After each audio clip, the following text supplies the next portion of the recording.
and I've been saving quite a bit, even though I'm an immigrant and everything in a sense. So,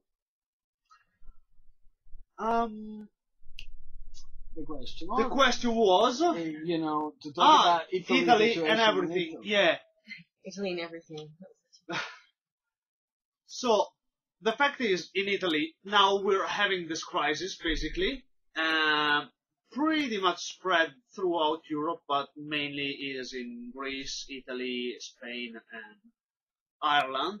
And people in those four countries are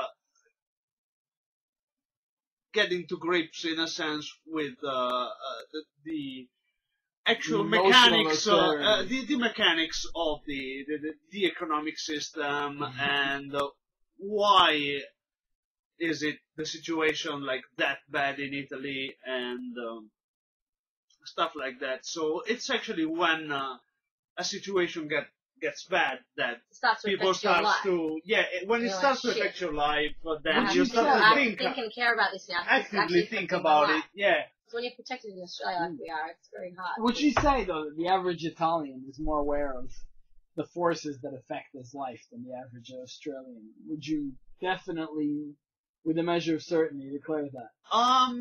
Well, he is more keen on finding an alternative, in a sense, because you have the left-wing party on one end and the right-wing party on the other end.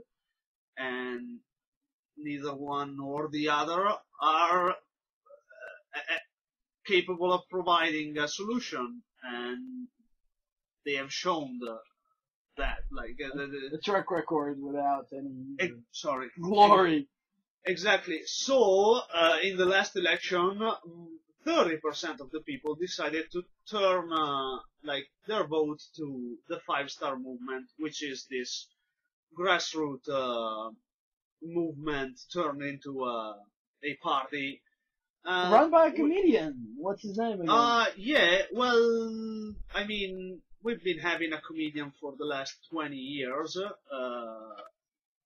Why not go for another one, in a sense? Yeah. Like, why not go for someone who actually intends to be funny, rather than Berlusconi, whose stupidity is simply entertaining? I don't think that Berlusconi is stupid. He is pretty fucking clever, in a sense. He's a mastermind. But he is a mastermind of, What's the one with shaves so bad? Going back up the flat. What is this? It's just... He thinks he would genuinely do the No. job. No, I think I fucking have unless he runs the country, someone's gonna put him in jail. So he's gonna be in charge of the legal system, so nobody locks him up. Well, but by being prime minister, he managed to grant himself some privileges, which is you think that's the only drive some he has? and halfway between political immunity, in a sense. So yeah, I think that's the only. not the only. Think that he has something that only he can do, and he needs to do it. Not necessarily in a good way or anything. It's the kind of travel mentality that we talked about earlier before. Like, it's this ego-driven, competitive individual that is saying. And it's not a game. It's his challenge. He's going to prove to everyone. Yeah, certainly. Prove to everyone this is what I'm fucking doing. Even if I really don't want to do it, challenge itself. I prefer it. Yeah. But anyway, we had enough of talking about Berlusconi over the last 20 years, so let's talk about the 5-star movement, which I think... Beppe Grillo. It has some problems and some kinks and everything. It has to, in a sense, settle still, and they wasn't expecting to have such a success, because 30% it's the second political party in Italy at the national election. Like, it's like a comedian. It's like a comedian telling everybody, like, okay, listen, guys, this is just pretty fucking obvious. They're like corrupt, and to the level of where it's comical, and they're also corrupt to the level it's comical. And if we get in, we're just gonna do it like a humane job. We're not gonna take too much money, and But yeah, in a sense, like he was doing shows back in the 90s, exposing corporations capitalist greed and planned obsolescence and like all the main issues of capitalism in a sense. And then one guy from the left-wing party just told him, well, instead of Beppe Grillo just complaining about the situation, he should come up with a party, run for national election, and see what happens.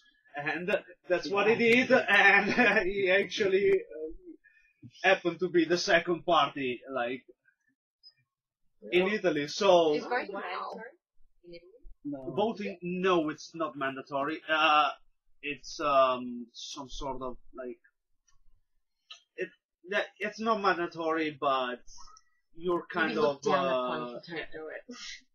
You'll be frowned upon by society. you're not by society, but if you ever have political kind of issues in a sense, and they see that You don't you're care not about your voting, then You don't care it about might, life. it might Mm. inflict, but it's like it's like more of a social obligation rather than a legal one. To in a say that you sense. care about how we live our life.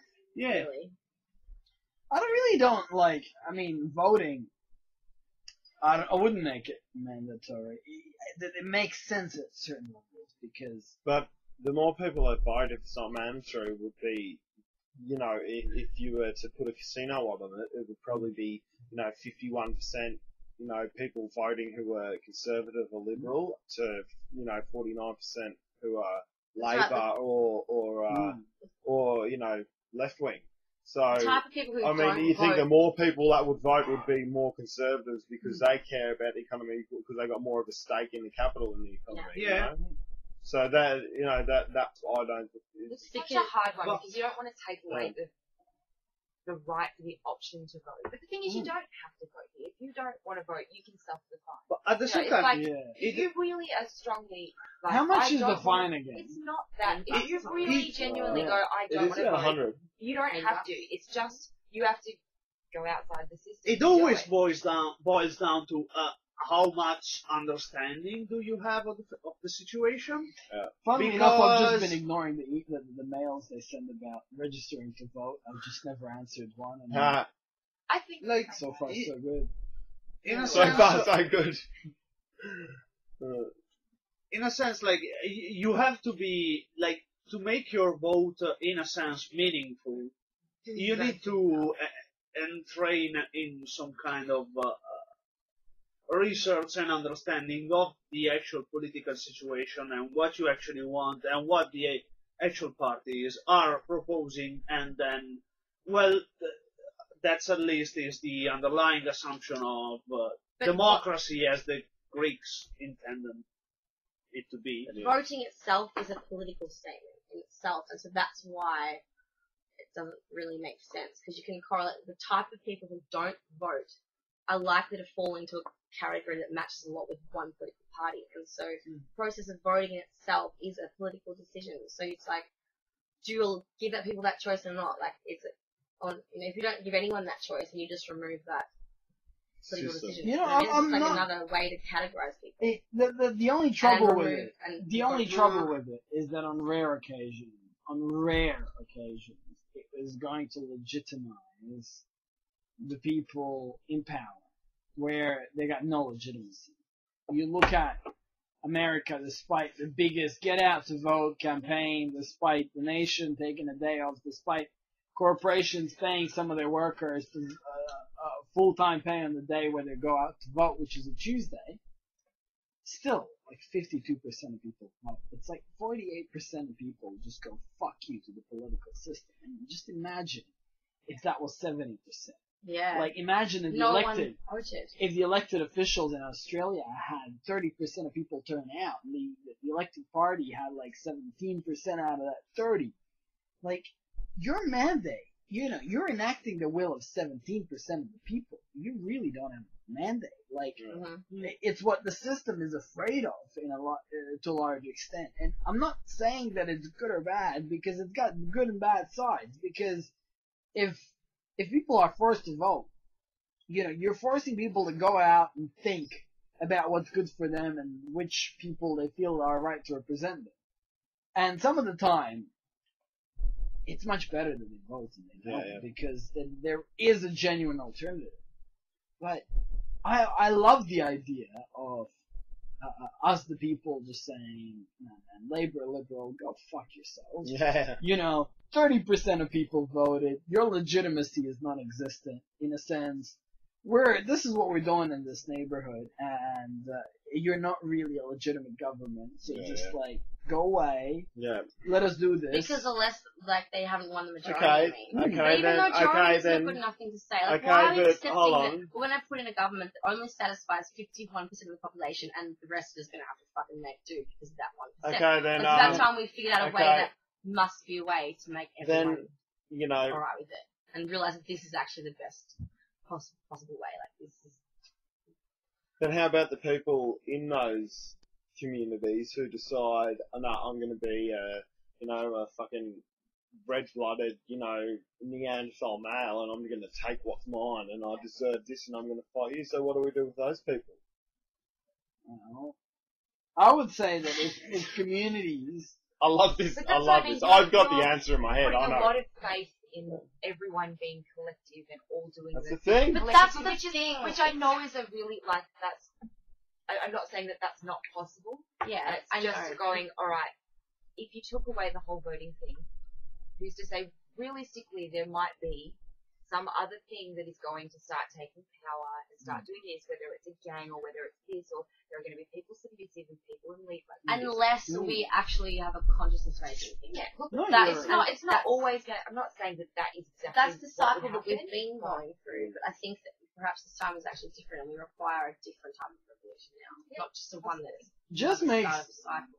makes a completely valid point. I mean, just because we're led by these bunch of unenlightened bureaucrats for their and corporate ends, the fact that people are spontaneously, supposedly going to organize themselves into a superior level of it is a bit of a naive belief.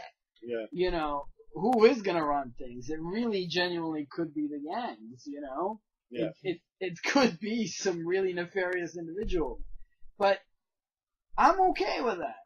I think that we have a right to fuck up on occasion. And, if there is a society based on 1,000 individual experiments, that the people that are doing it right, their example is just, in the age of the internet, gonna shine so brightly. It's gonna get so infectious and it'll get replicated. Whereas the people that have given over to the gangs, their example isn't going to be as infectious as replicated. And I think if we go for more local governments... So we're someone to listen to, that's what you're saying. Sorry? Our generation and the generation coming up, who, like we were saying before, has been witness and born into the digital revolution, from VHS to digital, we are someone to start looking to for answers for this problem that we're facing in the world. Tell people to try to run as much of your own life as you can and see what happens. And that's you it's realize how dependent you are on others and to work as a team to help each other. The ultimate point is cooperate. Think for yourself and try to cooperate with others. Definitely. Because that's as soon as you delegate your thinking to somebody else, then problems arise. Certainly. And at the same time, the more you only think about yourself without consideration to your next kin or the your social relationship and everything, that's gonna create problem as well. So in a sense, it's both a personal thing, a quest for knowledge, and a quest for understanding about where you fit in within the context and what are the others' demands. And The more you understand how you impact other people's lives, the more chance you have of making better decisions that harmonise with